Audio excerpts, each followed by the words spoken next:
Voltei. Capítulo 9. Esclarecimentos. Acordando do estranho torpor que me afundara, não conseguiria dizer quanto tempo repousei. Não classificava por sono comum o estado diferente em que permanecer imobilizado. Tratava-se de um repouso desconhecido. Meu corpo espiritual jazia prostrado no leito acolhedor.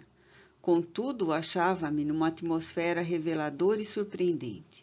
As imagens não vagueavam imprecisas, à feição do que acontece no sono vulgar, em que a pessoa, a fim do sonho, é incapaz de qualquer consulta aos registros da memória. Ali, os quadros que se haviam sucedido, claros e firmes, demoravam-se amplamente marcados em minha recordação. Vi-me em criança na terra em que nasci, e recapitulei a peregrinação do velho mundo para a América como uma riqueza de particularidades que me espantava, como se fossem acontecimentos da véspera. Revi naquela maravilhosa e inexplicável digressão da mente afetos preciosos e abracei meus pais viajando através de lugares desconhecidos. 9.1 Reanimado. Ao despertar, reencontrei o irmão Andrade junto de mim. Creio ter-me ali aplicado recursos fluídicos para que se revigorassem as energias. Não me achava refeito de todo. Entretanto, que alegre sensação de leveza eu experimentava agora. Senti-me remoçado, otimista, contente. Marta fez coro nos votos de felicidade com o estimado benfeitor que me prestava assistência. Em poucos minutos, verifiquei admirado a necessidade de alimento. Não experimentava a aflição dos estômagos famintos da esfera carnal. Sentia, no entanto, determinado enfraquecimento que sabia de antemão sanável pela ingestão de algum recurso líquido. Minha filha compreendeu o que se passava, porque daí a instante me trazia pequeno recipiente com certo suco de plantas de minha nova moradia. Sorvi-o com alguma dificuldade, nele encontrando delicioso sabor. A anemia cedeu como por encanto. Encontrei bom ânimo para efetuar indagações. Não desconhecia que, em me reerguendo para contemplar o lindo dia a resplandecer lá fora, outra vida me aguardava, intensa e diferente. Inevitáveis interrogações martelavam-me o cérebro e julguei oportuno valer-me do préstimo do irmão Andrade, de modo a formulá-las sem delonga. Consultei-o quanto à probabilidade dos esclarecimentos que eu desejava, e de bom grado colocou-se ao meu dispor para as elucidações precisas. 9.2 O repouso além da morte. Contei-lhe que, ao descansar, não tive a impressão de dormir, qual o fazia no corpo de carne. Permanecera sob curiosa posição psíquica em que jornadeara longe, contemplando pessoas e paisagens diversas. Supunha assim não ter estado num sono propriamente dito. Escutou-me atencioso, explicando-me em seguida que o repouso para os desencarnados varia ao infinito.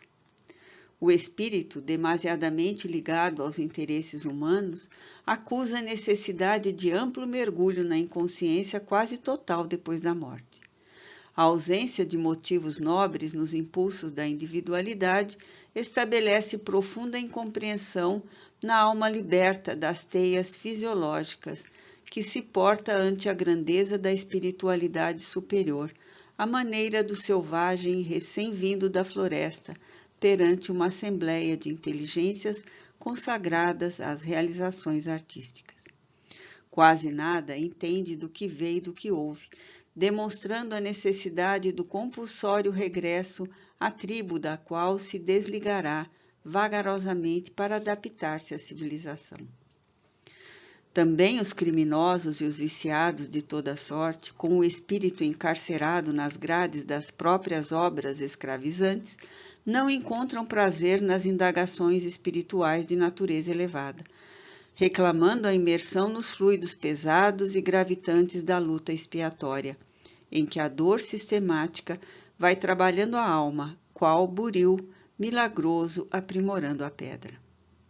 Para as entidades dessa expressão, impõe-se torpor quase absoluto, logo após o sepulcro, em vista da falta provisória de apelos enobrecedores na consciência iniciante ou delinquente. Fim da batalha terrena, entram em período de sono pacífico ou de pesadelo torturado, conforme a posição em que se situam, período que se varia de acordo com o quadro geral de probabilidades de reerguimento moral ou de mais aflitiva queda que os interessados apresentam. Terminada essa etapa, que podemos nomear de hibernação da consciência, os desencarnados desse tipo são conduzidos à carne ou recolhidos em educandários nos círculos inferiores com aproveitamento de suas possibilidades em serviço nobre, não obstante de ordem primária. Não ocorre o mesmo com o espírito médio, portador de regular cultura filosófica-religiosa e sem compromissos escuros na experiência material, quanto maior o esforço das almas dessa espécie por atenderem aos desígnios divinos no campo físico, mais vasta é a lucidez de que se fazem dotadas nas esferas de além-túmulo. Enquanto a mente das primeiras é requisitada ao fundo abismo das impressões humanas, ao qual se agarram à semelhança de ostras à própria concha, a mente das segundas busca elevar-se, tanto quanto lhes permitem as próprias forças e conhecimentos. O descanso, pois, além da morte, para as criaturas de condição mais elevada, deixa assim de ser imersão mental nas zonas obscuras do mundo para ser voo de acesso aos domínios superiores da vida. Finalizando a resposta, o irmão Andrade asseverou que certas individualidades, não obstante exaustas no supremo instante do transe final, libertam-se da matéria grosseira e colocam-se a caminho de esferas divinizadas, com absoluta lucidez e sem necessidade de qualquer repouso tonificante, qual compreendemos em vista do nível de sublimação espiritual que já atingiram. 9.3 Recebendo explicações.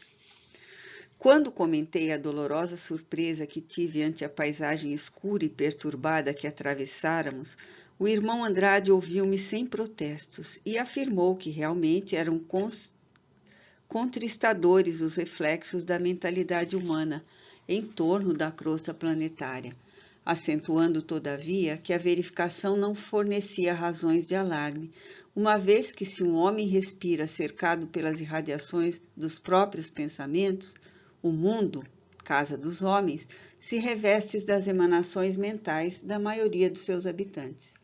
A residência do servo operoso revela-lhe as qualidades superiores no trato e aprimoramento do lar, ao passo que o domicílio do trabalhador ocioso anuncia-lhe a ignorância e a preguiça no abandono ou no lixo com que se caracteriza. Vivendo encarnados no planeta quase 2 bilhões de individualidades humanas, esclareceu o benfeitor que mais de 1 bilhão é constituído por espíritos semicivilizados ou bárbaros e que as pessoas aptas à espiritualidade superior não passam de 600 milhões divididas pelas várias famílias continentais. Torna-se fácil, portanto, avaliar a extensão do serviço regenerativo além do túmulo, considerando-se que homem algum se transforma instantaneamente.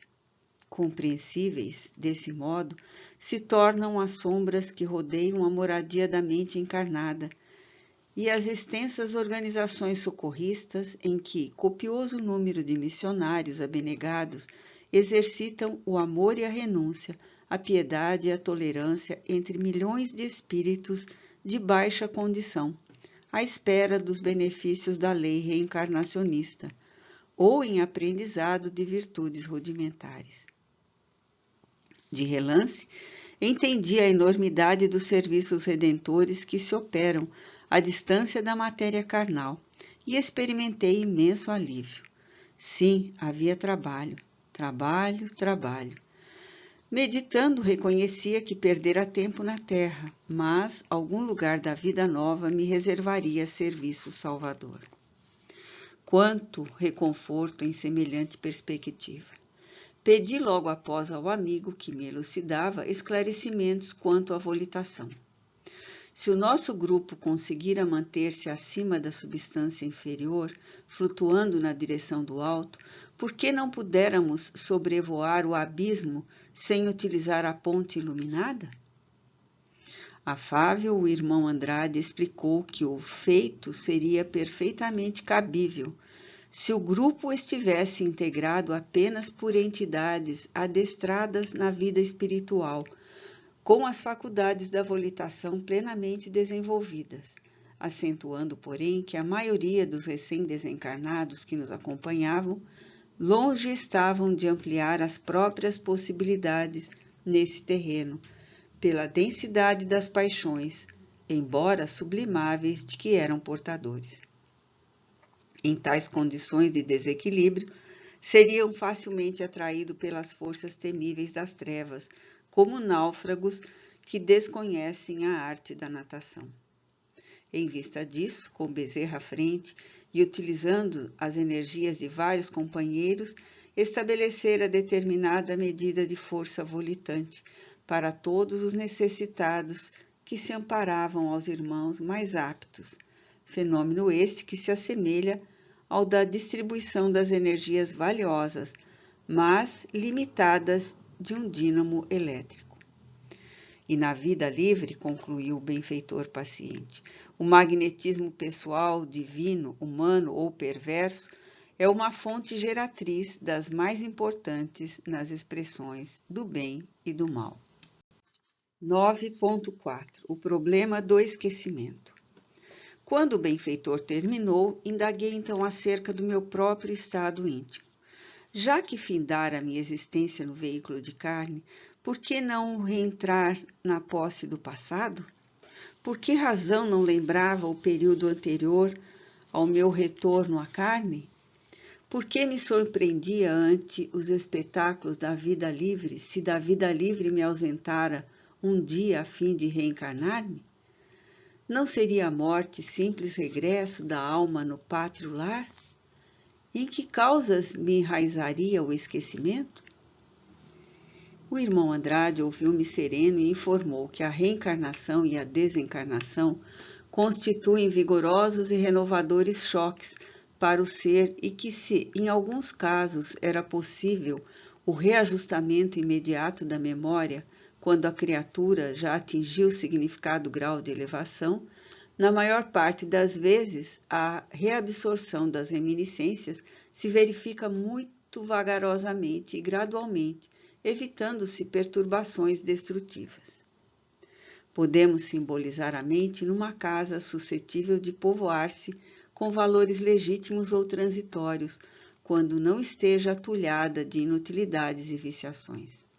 Alimentando-se na crosta da terra com muitas ideias e paixões não perduráveis aproveitadas pelo espírito apenas por material didático, a não ser em processo expiatório para esvaziar-se do mal ou da ilusão, não lhe é possível um mergulho indiscriminado no pretérito, medida essa que lhe seria ruinosa, mormente na ocasião em que se desenfaixa do corpo denso de carne. Explicou que alguns companheiros usam excitações e processos magnéticos para adquirirem a lembrança avançada no tempo. No entanto, de acordo com a própria experiência, aconselhava a submissão aos recursos da natureza, de modo a retomarmos o pretérito com vagar, sem alterações de consciências deploráveis, até que um dia, plenamente iluminados, possamos conquistar a memória integral nos círculos divinos.